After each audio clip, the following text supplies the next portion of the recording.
This is Eitan Weinstein. And I'm Naor Menninger, and you're listening to Two Nice Jewish Boys.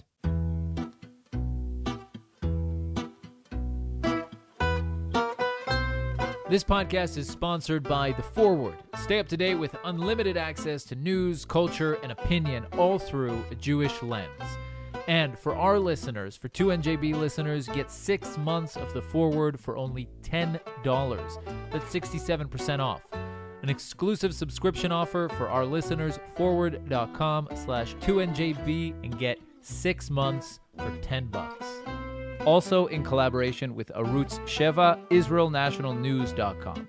And last but not least, in collaboration with Australian Jewish News, check them out at ajn.timesofisrael.com.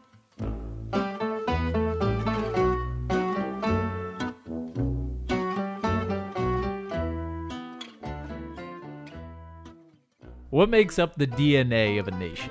It's hard to think of one quality or even a handful of qualities that unite millions or hundreds of millions of people. After all, societies are, at the end of the day, just a bunch of individuals. And still, it's hard not to wonder sometimes what makes a nation tick, and why do certain people and certain countries stand out? Only a little over 70 years old, Israel is already a huge success story in so many ways. For decades, Israel enthusiasts have been trying to find the answer to the question, why has the Jewish nation thrived in such extraordinary ways? Is it our culture? Is it our upbringing? Maybe it's something in the tap water. Today we're joined by Michael Dickson. Michael and his co-author, Dr. Naomi L. Baum, have recently released Isresilience, a new book which, through a series of conversations with inspiring Israelis, endeavors to answer just these types of questions. Michael is the executive director of StandWithUs in Israel, an organization that advocates for Israel and fights against the BDS movement worldwide. We're super thrilled to have Michael Dickson with us today to talk about his new book, about StandWithUs, and about much, much more. Thank you so much for joining us. How are you? Thank you for having me. I'm doing great. How are you? Perfect. Could be better. Oh, Isn't okay. that's the Jewish answer? That That's is why we've succeeded.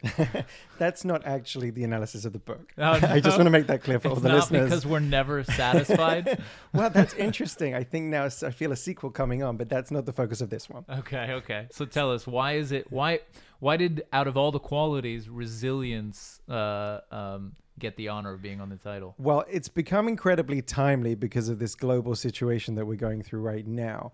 But the book's genesis dates back to 6 years ago, when I've lived here for almost 15 years, and you live in Israel for any period of time, and you go through a whole bunch of different stuff.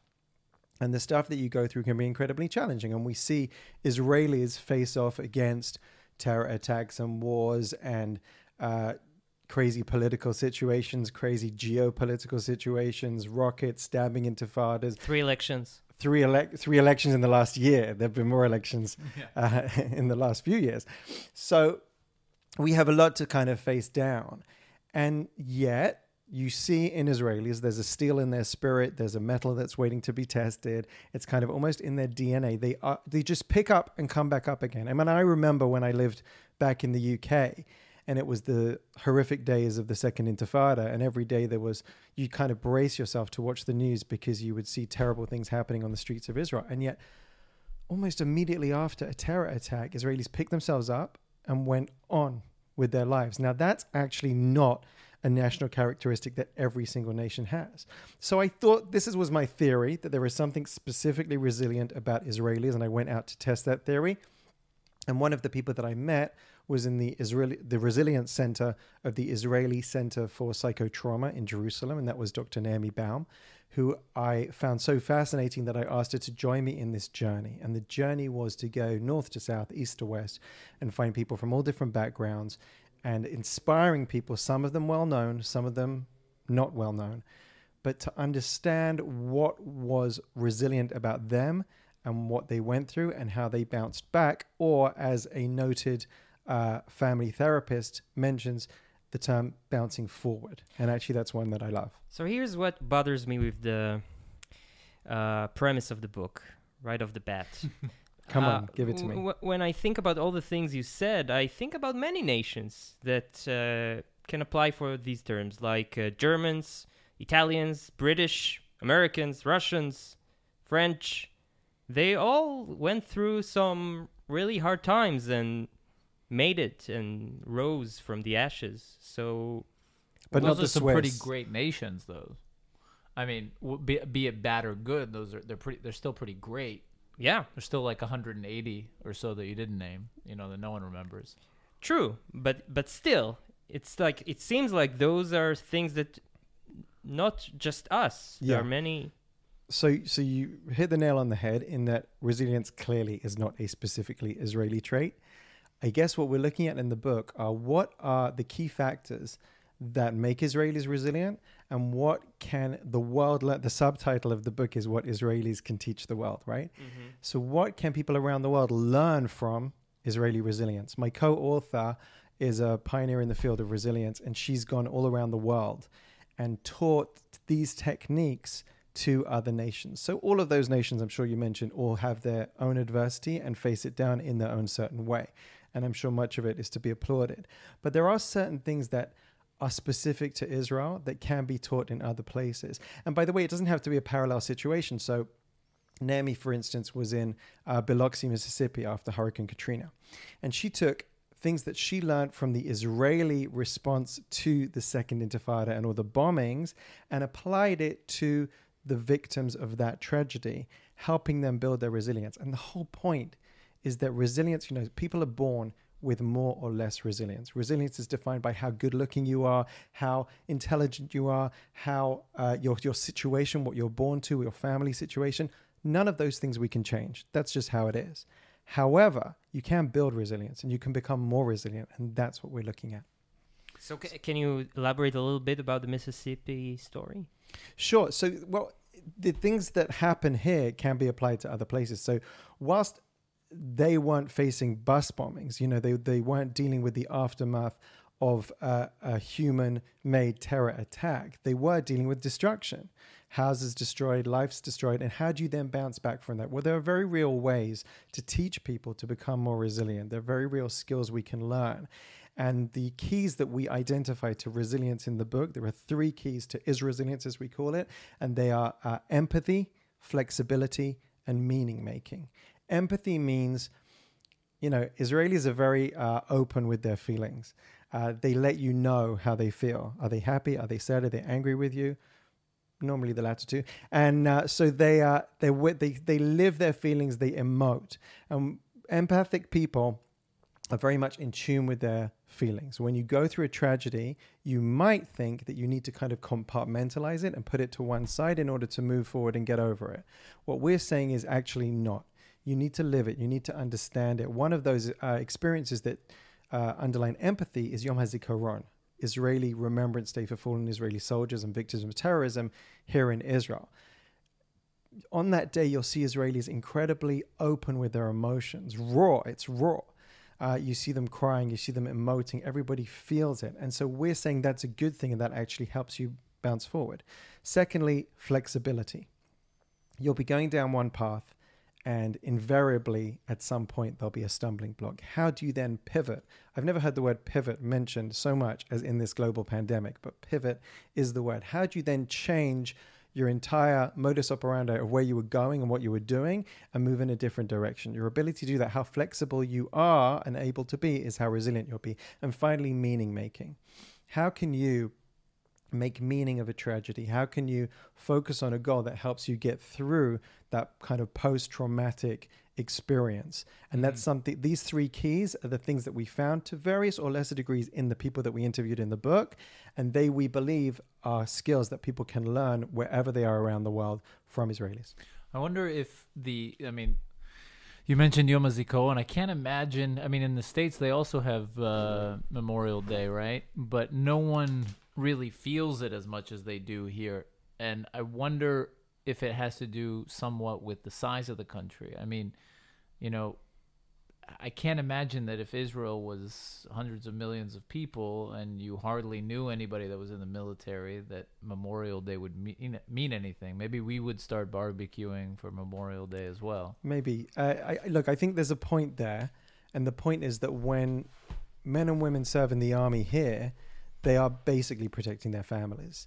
I don't think that the American military necessarily, and many others, feel that way. The geographical tininess of this country means that you're never that far away from your home, and you are basically defending your home. Plus, the fact that we have mandatory army service lends its own nature to this issue. So that, we spoke with the former spokesperson for Israeli Prime Minister Miri Eisen, female colonel in the IDF. And one of the things we discussed was the fact that she is also a mother of soldiers. And we spoke about that kind of national contract that Israelis have with the country, Israeli parents have. They say at age 18, I'll be handing over my kid to you. And half of the parents, you mean? What's that? Half of the parents. Which half? Have this contract. Not all of them. Why half? Because half of the parents send their kids to the military. Not 50%. No, more. More than 50%. 70.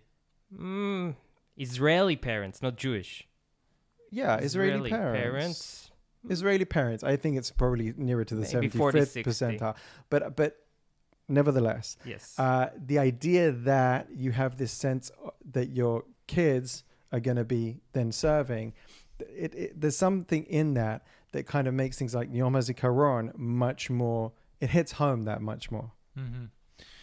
It's funny because he just butted in and had to put that but I wonder if that's also, you think Israeli, you immediately think, it's part of assholes like me. Yeah. Immediately. It's hard not to.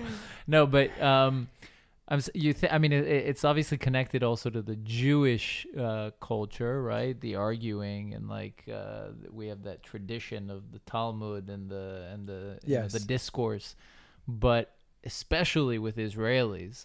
But I guess maybe that's just a more negative quality. Look, I don't think it's maybe necessarily you should write a book, about what the word shouldn't be taught from us. As long as I can find for the decade it will take to write it, I'll be on it. It would definitely sell better. Do you think? Oh, come on. I got to say it's selling pretty well. It would sell in BDS circles you're spread like wildfire. I didn't think this through. QAnon would love it. This is like therapy.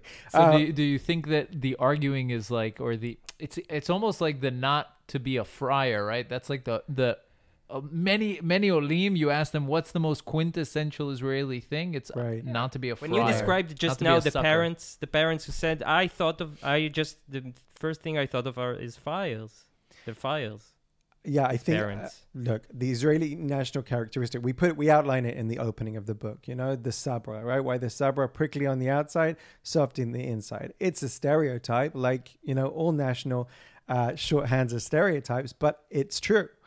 Yes, that prickliness, yes, that kind of abrasiveness on the outside, but yes, also that warm exterior as well. And all of the different characteristics that you mentioned now are part of who Israelis are.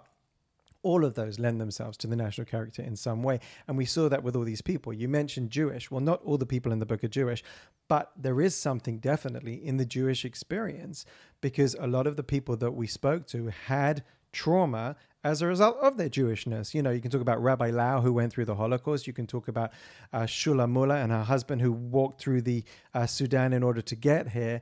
The trauma they had to overcome was because they were Jewish. And there's something in that as well.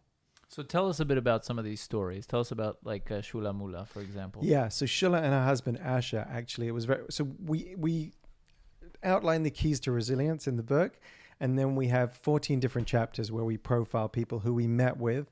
They were very open and very giving and generous of their time, and I know they very much enjoyed the experience as well. So Shula and Asher welcomed them us into their home, making us Ethiopian coffee, and then they kind of gave their testimony. And what was really interesting in that is that husband and wife, they've never heard each other's story to the fullest degree that they did in that moment. So not only did we have their own personal stories, but we watched them listen to each other's, which in itself was a whole story. Look, they went through incredible hardship when they wanted to get here. They spoke all the time about the thing, we talk about meaning making, right? The thing keeping them going was to get to Jerusalem. They just wanted to get to Jerusalem. And so actually when they finally got to where they were able to get onto a plane and they had this layover in France before taking them to Israel, they saw this bright and shiny hotel. and all these concepts were new to them. They went to the bathroom and they couldn't believe there was like a gleaming white bathroom that would be used for such a base purpose as going to the toilet. They then brought them to Israel, and Israel was a disappointment. I mean, they thought of this shining city on a hill, this Jerusalem of gold. Not only did they not get to Jerusalem for a very long time, but once they did, there's like this wall and that's it. And that's meant to be this holy temple that they thought was still there.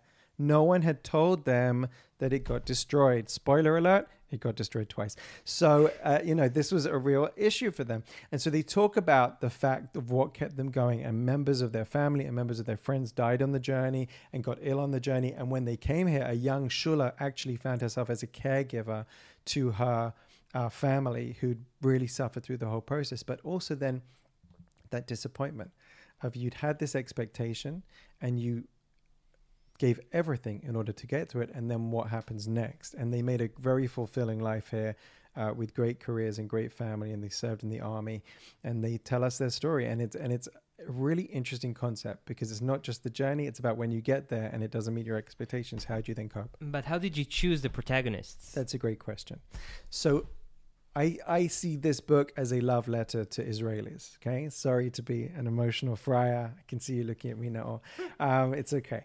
So I think this is a tribute to Israelis, and maybe it takes an oleh, someone who's moved here, to step back and say, "Hey, you guys, you're great." But the truth is, maybe the way you haven't met enough of them. Yeah, well, I'll spend a bit more time in the oah, see if I'm still so enthusiastic. But I think I will. So the fact is, what we tried to do was take a diversity of Israelis, all different backgrounds. You have all different ages. The youngest is in his 30s. The oldest is in her 90s. They come from really different places. Their trauma, the challenge they faced is all very different, because we want this to be as, I guess, expansive as possible for the reader to kind of relate to. And then each chapter is also, I think you get the color of the historical time period. We meet Avigdor Kahalani, war hero from the Yom Kippur War, and we analyze what was going on in that time in 1973. We meet Tal Brody, basketball hero who put Israel famously on the map. We talk about the Maccabi Tel Aviv that he came to, which in the 70s was like a pale shadow of what it is today. We meet Rabbi Lau. We talk about his Holocaust experience, but also how he then came to Israel and, acclimatized himself here to Israel as well. Natan Sharansky, right? We're talking legend. About living legend. But and one of the cool things about Natan Sharansky was that he told us how humor really helped him.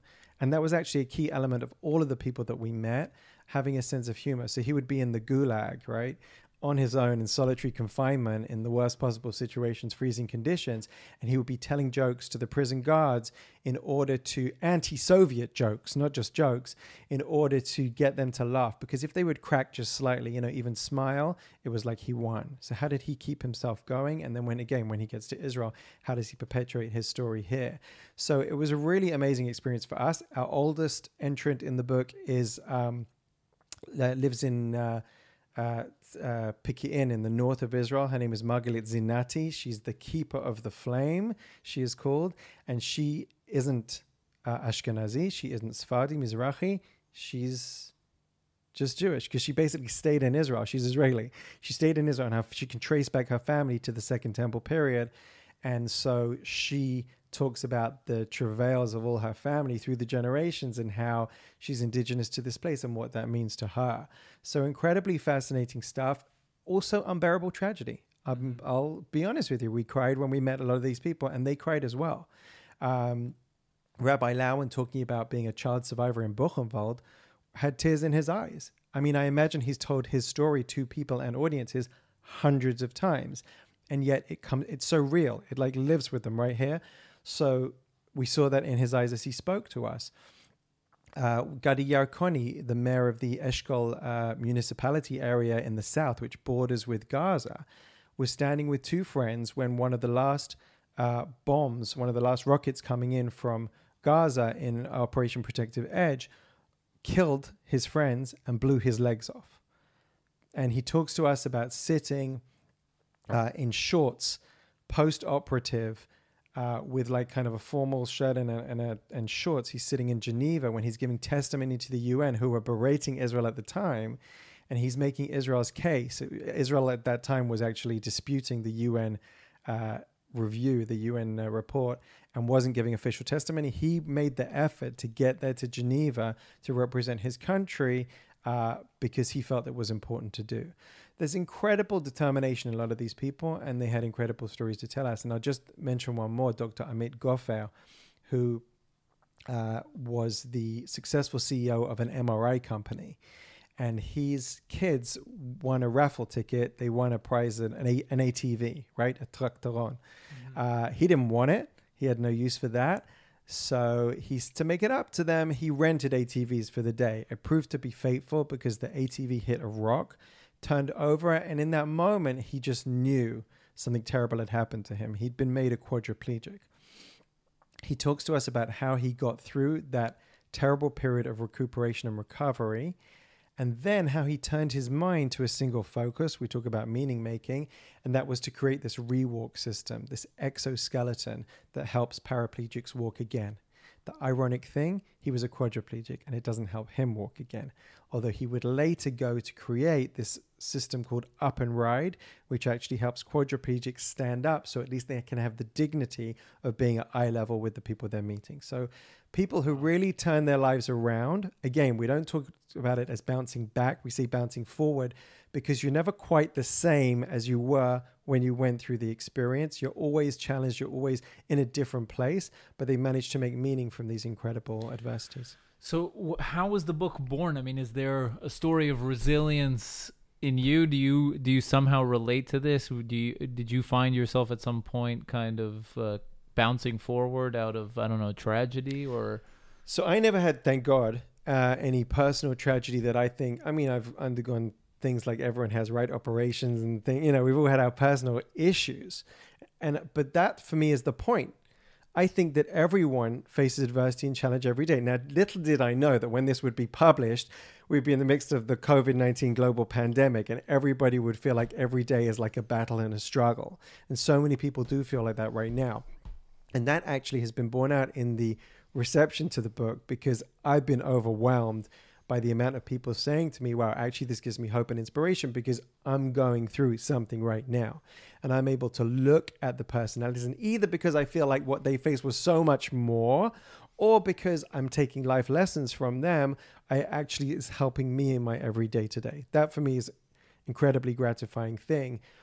No, I feel like I've been a observer of Israelis. I mentioned to you before we came on air that I live on one side of the country and I commute to the other. If you want to see Israelis at their most expressively emotional, watch them behind the wheel. My God, they are just tensed up. You know, in England, where I was born and bred, we have this thing where we have this hand gesture, you know, like, no, you go ahead. Right? You can spend a couple minutes at a stop sign doing that. Exactly. I mean, exactly, right? So you see a lot of different. I've had the opportunity, and also through my work at StandWithUs, I meet a lot of political leaders. I meet a lot of people who are in interesting positions, celebrities, that kind of thing, and I'm always observing how they react. And so I think, just as a naturally curious person, as somebody who loves Israel unapologetically now, and I come off on this podcast as no an Iranian Ayatollah. So for me, it's just about observing what Israelis are and who they are, and I think that gets borne out in the book. So let's talk about Stand With Us. Yes. Do they? Yes. They stand Not with us? you, but everyone else. No, Okay. we do. I'm sorry for this dynamic that's He's been gonna created. bounce forward from That's it. what I'm Yes. trying to test, if you will. We do stand with you. We stand. You stand with No, us. they We stand with you. They. Stand With Us. That's a great question. Depends on who's they. Look, Stand With Us was born out of a desire to educate people more about what Israel really is.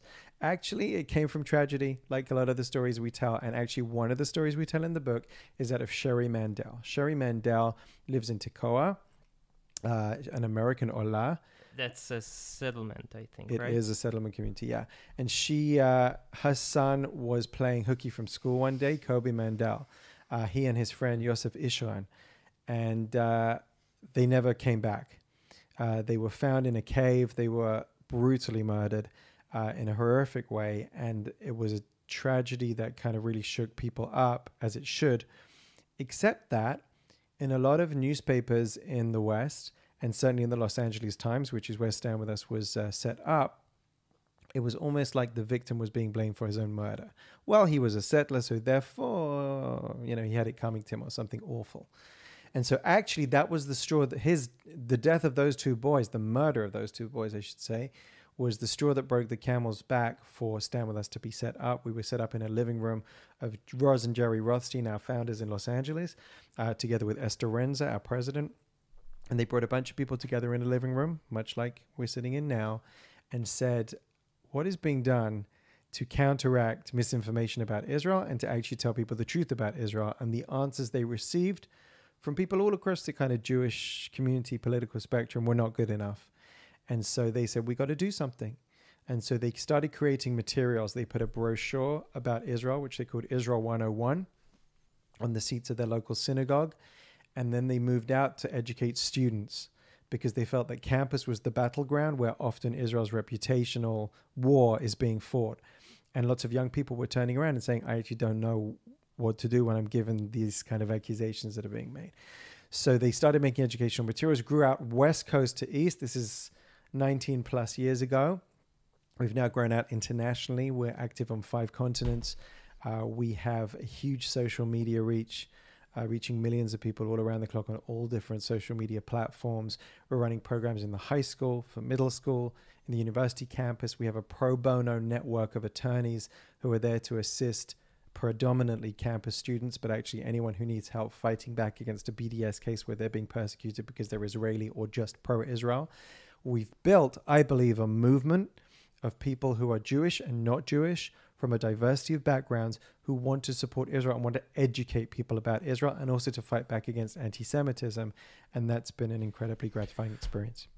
How much, I got to ask this, how much is it true that we're our own worst enemies? Like, do you find that in Stand With Us's endeavors to kind of advocate for Israel across the world, but especially in the United States, are you guys, I'm sure a lot of the work is, when you hear about Stand With Us's mission, you assume that it's to explain to non-Jews, non-Israelis about Israel. But do you guys have an effort to explain to Jewish Americans and to non-Israeli Jews about Israel's, legitimacy? Yeah, that's a great question, Eitan, because the fact is we started with Jews. The Stand With Us, the point of Stand With Us, certainly when we were beginning, was to educate Jews about their connection to Israel. I've met birthright groups before who don't quite understand why their program is called Birthright. Like, why Israel per se?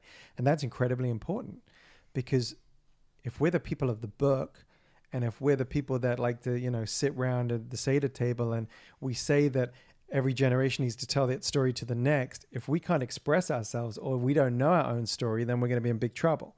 And the other side has it down very easy because they just need to do negative stereotypes that can be 1 or 2 words against Israel and they make their case. So yes, 100% we have to teach Jews and especially young Jews to have a sense of understanding of who they are and where they come from. The fact is, Chinese people come from China, Indians come from India, Jews come from Israel. Let's share that with the world. Let's tell that story to the world. What I'm saying is that there's some of the most,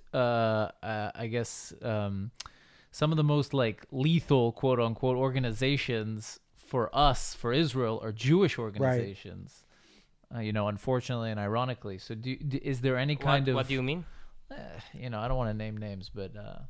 no, people... J Street and, there's a lot of organizations...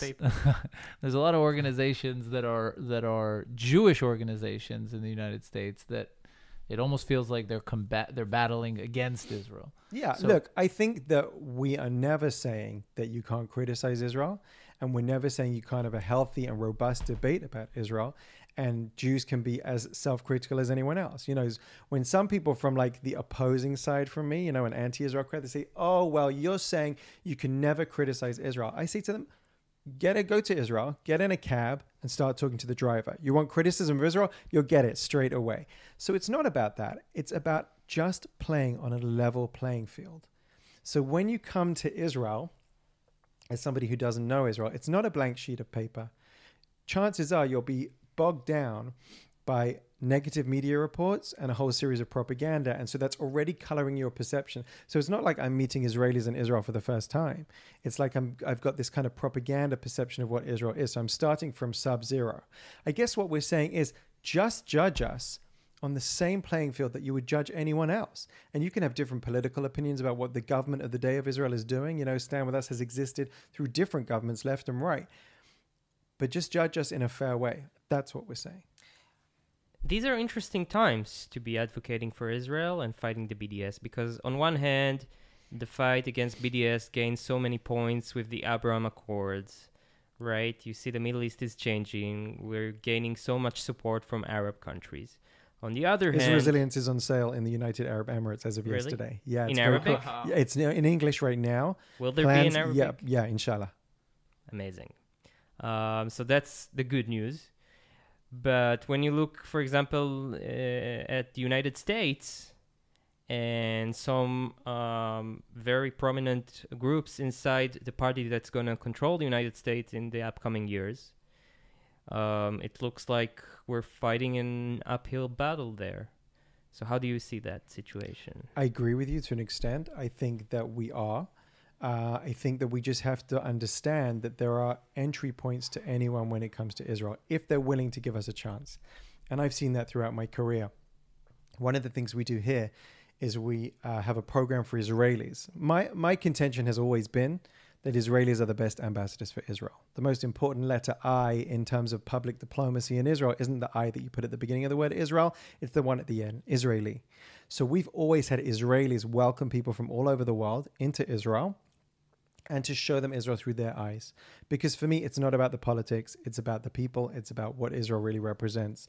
So for me, people who can categorize themselves as progressive as they like in America or anywhere else can find many points of interaction with Israel that will speak to their values. And so we have to be able to tell that story and speak in that language, because I think we can appeal to everybody. And my experience has borne that out. You know, we did a program for students, American student leaders who were coming to Israel. And I was at the APAC Policy Conference in Washington, D.C., and someone came over to me. He was a Latino student by the name of Sebastian. And he said to me, Michael, I just wanted you to know that I lied to you. Now, Sebastian had been on one of our programs here in Israel the year prior, the summer prior. And so I was kind of taken aback by what he said. He said, I lied to you. I said, what do you mean you lied to me? He said, well, I knew when you were recruiting for your trip to Israel that you weren't going for like people who necessarily were pro-Israel or people who were like hating Israel. You wanted kind of people on the fence who would see Israel through their own eyes. And that's what I said I was. But the truth is that I hated Israel. I hated Israel, and I wanted to come. I said, why do you want to come to Israel then? He said, I wanted to come to Israel because I wanted to see the racism through my own eyes and the apartheid. And I wanted to see it for myself so I could tell people about it. But when I came, I saw the opposite. And you should know now that I don't hate Israel anymore. I call myself a Zionist. Well, we hired Sebastian and he became our director of Hispanic outreach, true story. So you can change people's minds. You can open their eyes. You just have to get to them. Cool. So what's the next big project then? Wow. So interestingly, we have had to pivot, to use that word again, in Corona times and do everything virtually. We have a center in King David Street where we normally welcome tens of thousands of people from all over the world in different languages and run programs for them to educate them more about Israel. That's not happening right now. We hope it will be renewed. But in the meantime, we're doing virtual programming all across the board. And actually, it's expanded our reach to people everywhere because we're working around the clock. So we pride ourselves in having very young, dynamic, energetic educators who can speak to many different audiences, high school, middle school, campus, and beyond. And so really what we're running is a virtual educational workshop where you can take your pick from a whole variety of experiences. And we're actually doing tours as well. So tourism's shut down. We have our tour guides with a camera crew go and do a tour of Jerusalem. So it's actually been amazing. We've taken some groups and schools, for instance, to go see the old city of Jerusalem and see the Kotel. They're seeing it for the first time. Many of them had trips planned and they now can't do them. And so we're able to show them through our eyes with our tour guide who has to all the time walk backwards on those kind of old city cobbles. It's very dangerous, but I'm told our insurance covers it. They see it through our camera lens. They're experiencing Israel for the first time. And actually they send us notes to place in the kotel. So we'll take their notes, we'll print them off, and we'll put them in the Western Wall. And we're actually hosting like bar and bat mitzvah groups as well in Jerusalem. So that's been pretty special and amazing. Talk about turning lemons into lemonade. There's an example. It's actually like, in a way, it opens up a lot of opportunities, because many people who might not have been able to make the trip over or not have had the means, all of a sudden now it's possible. Totally. And I think, by the way, the future is both. I think the future is virtual and the future is real. So please God, we'll have people come back to Israel. And at the same time, we've got this whole new virtual world. People are used to it. They're used to learning and experiencing in that way. And that really opens up many more possibilities. And our ability to be effective, us as an organization and people who love Israel, is going to be dependent on our creativity. Believe me, there are people who wake up in the morning and their waking thought is, how can I mess around with Israel today? And what new creative scheme can I come up with in order to give Israel a black eye? Well, let's be at least as creative, if not more creative than those guys, and we're going to be incredibly successful. And that's really been the story of Stand With Us. Amazing. So what can we plug? So the book is called Isresilience. Isresilience, yes. What Israelis can teach the world. And it's everywhere? It's everywhere. It's out on Amazon, free global shipping and book depository. And if you want to find your local stockist, go to Isresilience, like IS or IS Resilience, Kindle? .com. It's Kindle edition, as well. Okay. Oh, wow. Yeah, that's good. And it's going to be in Arabic soon. I'd like it to be in many more languages. We're talking to a lot of different people. It's super exciting. So yes, the idea, I would love everybody to love Israelis, and they can do it in their own language as well. Perfect. Nice. And Stand With Us. You accept donations? We certainly do. We only exist. We're an independent organization. So we don't exist on any government funding or anything like that. We only exist on the funding of generous people who believe in what we do in fighting anti-Semitism and supporting Israel. And people can go to standwithus.com/donate and give. And we hope that they will support our work. And Stand With Us is also on Instagram. Oh, yeah, on big Facebook. time. Instagram, Facebook. Those tours you Twitter, mentioned. TikTok. They can find, I know. They can find me also on these platforms as well. I'm Michael Dickson, Dickson. And I'll be happy to interact and engage with all your listeners. You do like lectures on Zoom to communities and stuff like that? Yes. So people can reach out. StandWithUs.com. They can find all of our content. And those virtual tours also there. All through there, yeah. Okay. StandWithUs.com. Perfect. Amazing. Thanks for having me. Can this be called Three Nice Jewish Boys Just for Today? Yes. Absolutely. Okay. For sure. Before we go? Although I wasn't a good, nice Jewish boy You this were. time, so it's You still came two. through in the end. You came through in Two the nice end. Jewish boys and an Ayatollah. Yeah. So, guys, before we go, we are sponsored by The Forward. Yes, forward.com. Go to forward.com/2NJB to get a exclusive offer for 2NJB listeners. That's how you show support. Yes, so for the you show. also get access to the Forward for a great price. You get 6 months for like $10, and you support the show. So again, forward.com/2NJB. And Yes, and Arutz Sheva, IsraelNationalNews.com. Check them out. They're on the interwebs. They're on Facebook. Go to their Facebook page, go to their website, and stay tuned. They have great content. Also Australian Jewish News, ajn.timesofisrael.com. We are worldwide. yes, almost like Stand With Us. Almost. Most Not quite. Yeah, We're on You're getting We're there. on three continents. 3 continents. Yes, That's pretty cool. You guys are on 5. That's all right. We have a slightly bigger office than your apartment. And yeah, we accept donations, guys. Yes. So if you like the show, go to twinjb.com/donate. Also, if you like the show, we've been getting so much hate recently for talking politics. Oh. Yes. And bad reviews on iTunes. So if you have iTunes, We've been getting some love too, but we Yes. want more love than hate. yes, I'm going to do that right after this So show. go to iTunes, find the show on Apple Yeah. Podcasts, and give us a good review Yeah. to fight the hate. And finally, we're on YouTube. Subscribe, and that's it. Cool. That is it. Thank you Thank so you so much, much for Michael. coming. Thanks for having And me. we hope to have Dr. Naomi Baum next time. She would also. love to. She would So love we'll to do come, that and also. you'll find her absolutely fascinating. She's an amazing individual, and I wish everybody much Isresilience. Yes, and health. Absolutely. Thank you. Thank you Good so luck. much. Bye, Bye, guys.